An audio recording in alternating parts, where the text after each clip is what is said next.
Bismillahirrahmanirrahim. Assalamualaikum warahmatullahi wabarakatuh.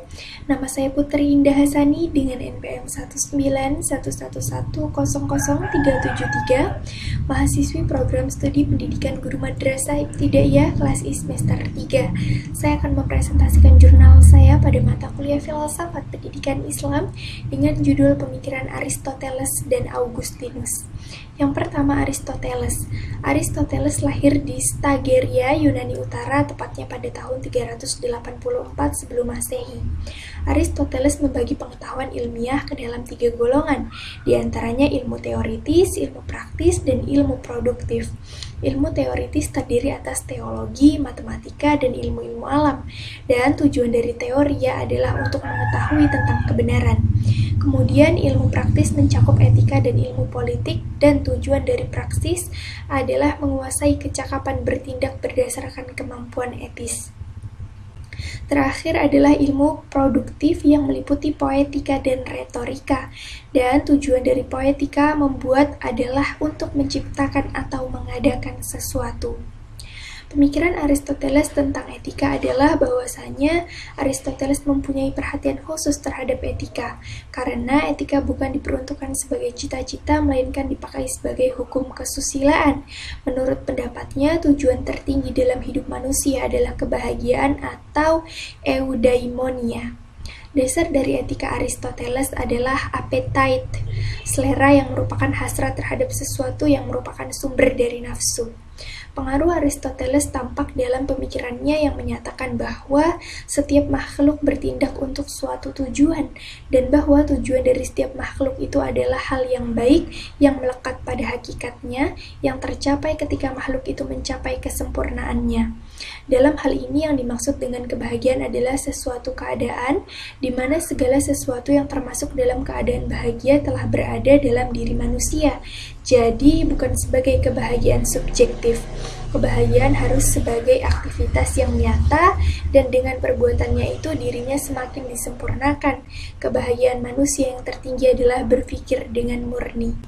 Dalam bukunya yang berjudul Nicomachean Ethics, pemikiran Aristoteles ini bersifat teologis dan merupakan suatu sifat keutamaan, dan sifat pertama adalah pentingnya teologis dalam etika Aristoteles. Teologi dapat dimengerti sebagai keterarahan pada tujuan yang diambil dari kata telos atau tujuan.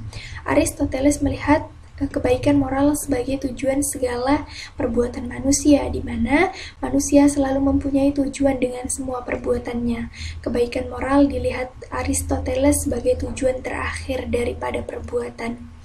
Aristoteles ditanyakan tentang bagaimana kebaikan moral itu dapat dimengerti secara konkret, lalu ia menjawab, kebahagiaan eudaimonia atau kebahagiaan. Dalam hal ini terdapat catatan penting di mana bagi orang modern, kebahagiaan menunjukkan keadaan subjektif. Bahagia pertama-tama dimengerti sebagai happy atau senang, tapi maksud dari Aristoteles tidak demikian.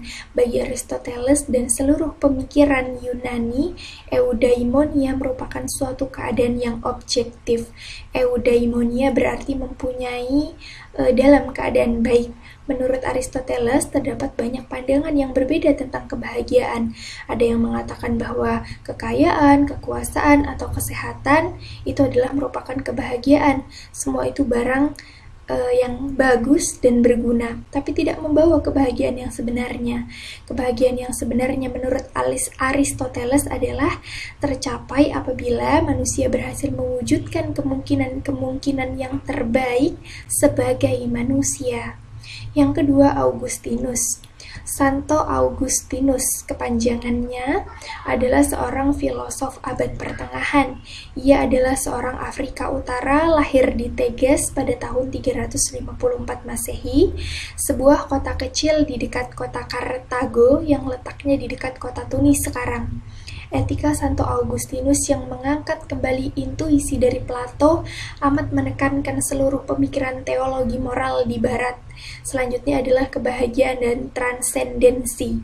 Bagi Santo Augustinus, hidup yang baik dalam arti moral adalah hidup menuju kebahagiaan, itulah tujuan manusia, dan etika mengajarkan jalan ke tujuan itu. Karena itu, etika dalam pengertian Santo Augustinus adalah ajaran tentang hidup yang bahagia. Adapun sebagai orang yang percaya kepada Allah, bagi Santo Augustinus manusia mencapai identitas definitifnya justru apabila ia berhadapan dengan penciptanya, yaitu Allah. Jadi di seberang hidup ini, transendensi manusia itu berakar dalam transendensi Allah. Karena itu yang membedakan etika Santo Augustinus dari etika filsafati Barat sebelumnya adalah dimensi transendensi. Allah yang diyakini Santo Augustinus bukan sebuah prinsip abstrak atau semacam daya komis, melainkan Allah yang personal dalam arti Allah yang menyapa manusia, yang mengarahkan kehidupannya, yang turut campur dalam sejarah hidup manusia melalui para nabi, melalui wahyu yang semua peristiwa historis dan juga bukan mitos. Jelaslah kalau ada Allah dan Allah menyapa manusia, yaitu ciptaannya. Makna kebahagiaan manusia tidak dapat dicari di luar dari Allah. Hanya dalam Allah manusia dapat mencapai kebahagiaannya. Itu menurut Santo Augustinus. Menyatunya nilai objektif dan subjektif, menurut Santo Augustinus, Allah merupakan kebahagiaan manusia dari dua sudut, secara objektif dan secara subjektif. Secara objektif di mana Allah adalah merupakan nilai tertinggi. Tak ada yang baik kecuali karena kaitannya dengan Allah. Apapun yang baik karena mendapat kebaikannya dari Allah. Adapun semua yang bernilai karena berpartisipasi dalam nilai yang mutlak, yaitu Allah. Allah adalah prinsip terakhir segala nilai moral. Kebahagiaan yang sebenarnya menurut Santo Augustinus justru terletak dalam menyatunya nilai objektif dan nilai subjektif itu, di mana dalam menyatunya dorongan hati yaitu cinta kasih, dengan sumber dan tujuan objektifnya yaitu Allah. Dalam Allah tujuan kita, keberhasilan hidup menyatu dengan ide yang baik, pencapaian identitas kita sepenuhnya dengan nilai tertinggi objektif. Makin kuat hati orang diresapi oleh cinta kepada Allah, maka semakin lurus dan betul arah kehidupannya. Hukum ilahi dan dinamika batin manusia menurut Santo Augustinus, sebagai manusia kita harus memperhatikan tatanan cinta atau ordo amoris, di mana tolak ukur cinta adalah tatanan realitas di dunia dan di alam bako. Sikap kita adalah betul apabila sesuai dengan nilai masing-masing unsur dalam tatanan itu. Seluruh realitas mencerminkan kehendak Allah Sang Pencipta. Allah menghendaki ia agar sikap yang kita ambil terhadap apa yang diciptakannya yaitu sesuai dengan kehendaknya. Menurut tatanan cinta, manusia hendaknya mendahulukan apa yang lebih tinggi dalam tatanan itu.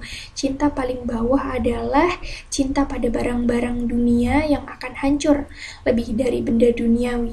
Manusia hendaknya mencintai diri sendiri dan sesamanya, di mana cinta yang paling luhur adalah cinta kepada Allah menurut Santo Augustinus. Tekanan pada hendak menurut Santo Augustinus sangat menekankan kepada kehendak, di mana dalam hal ini ia sangat berbeda dengan intelektualisme etika Yunani, di mana hukum ilahi tidak berjalan seakan-akan dengan otomatis. Kehendak manusia itu bebas. Karena itu manusia dapat mentaati hukum ilahi, tetapi ia juga dapat tidak menaatinya. Bahwa manusia mempunyai kehendak yang bebas berarti bahwa manusia dapat memilih antara yang baik dan yang buruk. Yang menentukan kualitas seorang adalah kehendak atau cinta, bukan tindakan lahiriah atau hasil lahiriah tindakannya. Jadi sikap hati yang menentukan. Perennialisme dalam etika Santo Augustinus adalah metafisika, di mana Tuhan sebagai orientasi dan dasar tujuan etika Santo Augustinus. Psikologi, di mana penyatuan manusia dan Tuhan melalui cinta sebagai etika tertinggi yang membebaskannya dari bahasa hukum. Selanjutnya adalah etika, di mana kualitas cinta dalam etika sebagai keselarasan antara kehendak dan tindakan lahiriah. Terima kasih. Wassalamualaikum warahmatullahi wabarakatuh.